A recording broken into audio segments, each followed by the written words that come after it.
Welcome to Man Does Tech, where I solve the problems you didn't even know you had. In this video, I will explain how to make croissants the French way. First, combine your dry and wet ingredients to form a shaggy dough. Knead it gently until it becomes smooth and elastic, then cover and refrigerate for at least 2 hours. While the dough chills, prepare your butter block. This involves shaping cold, high-quality butter into a flat, even rectangle, which is crucial for the lamination process.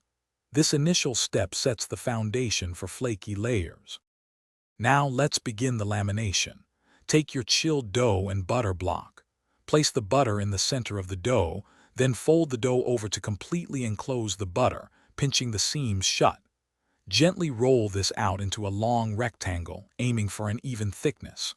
Perform your first single fold, bringing 1/3 of the dough over the middle, then the other third over that.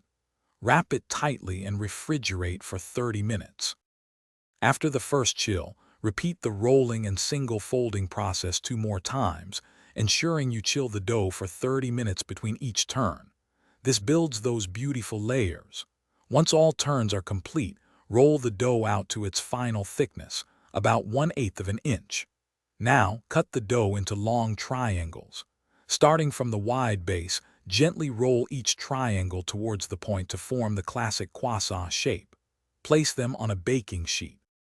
The final steps are crucial for perfect croissants. Proof your shaped croissants in a warm, humid place until they are visibly puffy and jiggly, which can take 2 to 3 hours. Brush them with an egg wash for a golden finish. Bake them in a preheated oven at 400 degrees Fahrenheit for about 15 to 20 minutes, or until they are deeply golden brown and incredibly flaky. Enjoy your homemade French croissants. For more great deals, including a link to those amazing darn tough socks, check the description below. Thanks for watching. If you found this helpful, don't forget to like and subscribe.